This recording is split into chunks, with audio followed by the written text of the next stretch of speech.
अस्सलाम वालेकुम अर्शद साहब। 60 से 65 दिन की फसल से लेकर गोब की हालत तक एक किसान को अपनी धान की फसल में क्या क्या एहतियाती तदाबीर करनी चाहिए? हम 09 के हवाले से बात कर लेते हैं। दूसरा हम कायनात या सुपर बासमती के हवाले से बात कर लेते हैं। देखें 09 में आजकल एक इशू आ रहा है, इसकी नोकें पीली हो रही हैं और किसान काफ़ी सारे परेशान हैं।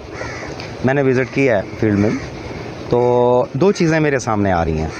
एक तो BLB का मसला आ रहा है 09 में, और दूसरा पोटाशियम की डेफिशिएंसी का इशू आ रहा है। ठीक है, अब पोटाशियम की जो डेफिशिएंसी है ये आपने देखना है, इसमें पीलापन कह लें कि पिंक कलर में ज़्यादा दिखाई देता है, या पिंक कलर की शेड के साथ पीलापन है, और वो किनारों के साथ साथ है, और वो नोक से नीचे की तरफ दो किनारों के दोनों साइडों पे भी हो सकता है, एक साइड पे भी हो सकता है। ठीक है, ये पोटाशियम की डेफिशिएंसी है।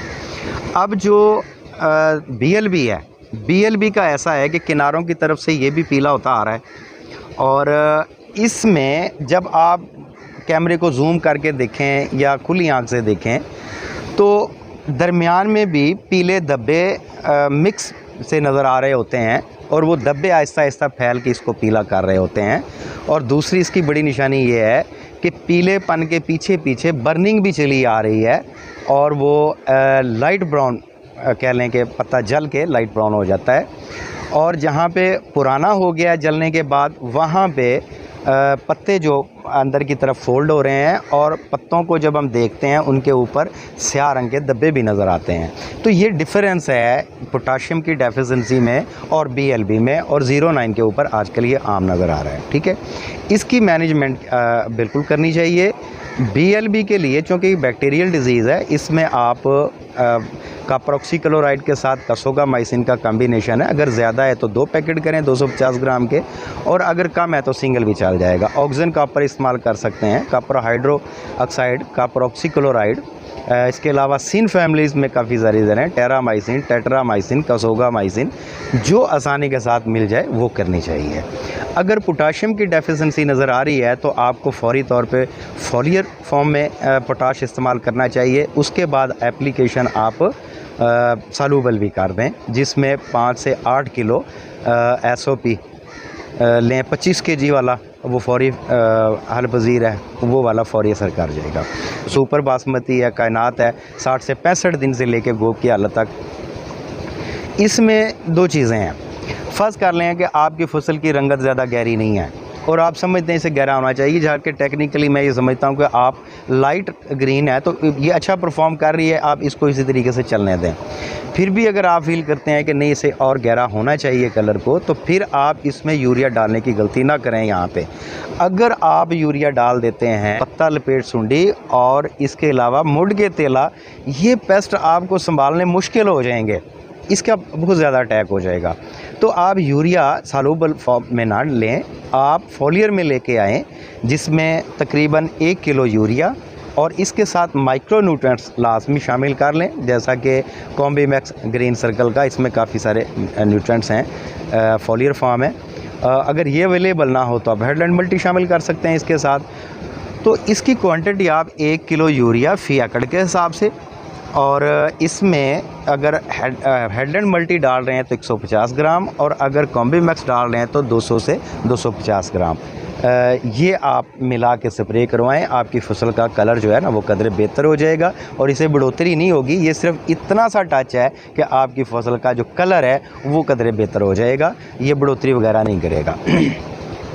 अच्छा, इसके बाद आम तौर पे डिज़ीज़ में इस दौरानिए के अंदर धान के भभके का ज़्यादा डर होता है, क्योंकि जो शीत ब्लाइट है वो मेरे ख़्याल में टाइम अब ज़्यादा उसका गुजर चुका है। ये बरसात में ज़्यादा निकलता है और आम तौर पे बाउंड्रीज़ पे ज़्यादा देखने को मिलता है। लेकिन भभके का आप चूँकि रात को औस पड़ना शुरू हो जाएगी, पत्ते हर वक्त गीले रहना होंगे, तो गीलेपन की वजह से ये भभके का अटैक हो जाता है। तो इसकी मैनेजमेंट में भी आप अज़ॉक्सिस्ट्रोबिन डाइफिनोकोनाज़ोल का मिक्सचर है, जैसा कि मिस्टाटाप है, एजोमाइट सुपर है, कैपस्टार है, जेमस्टार है, बहुत सारे प्रोडक्ट हैं। अकेले में आप हेक्साकोनाज़ोल इस्तेमाल कर सकते हैं या प्रोपिकोनाज़ोल इस्तेमाल कर सकते हैं। ये सारी मैनेजमेंट ठीक है। नेटिवो आप इस्तेमाल कर सकते हैं, लेकिन नेटिवो के हवाले से मैं एक बात कहना चाहूँगा, ये 64 ग्राम में इतना फॉल नहीं है।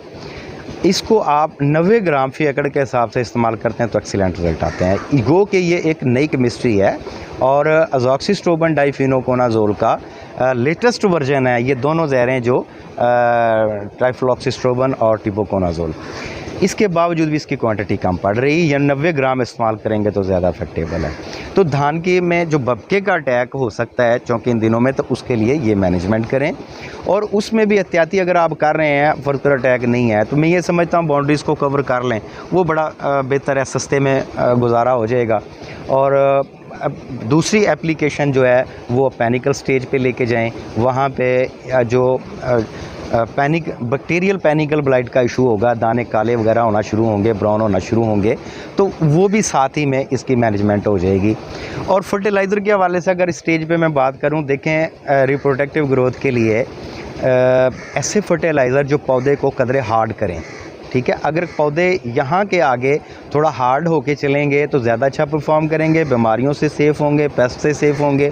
अगर कच्चा कर देते हैं आप पौधे को, तो यहाँ पे आपको बेबहा मसाइल का सामना करना पड़ सकता है। तो इसके लिए क्या होगा कि आप जो पौधे को हार्डनेस की तरफ लेके आते हैं, या रिप्रोडक्टिव ग्रोथ की फर्टिलाइज़र हैं, उनमें पोटाशियम है। अगर आपने पहले टच दिया है तो सोना है, अगर नहीं दिया है तो यहाँ पे आप 5 से 10 किलो सॉल्युबल लेके आना चाहिए, और फॉलियर में एक टच लेके आना चाहिए। साथ में बोरान, फॉलियर में बोरान की क्वांटिटी 400 ml अगर लिक्विड में शामिल कर रहे हैं, 150 ग्राम 100 से 150 ग्राम अगर आप पाउडर में ले रहे हैं, तो ये एक टच देना चाहिए।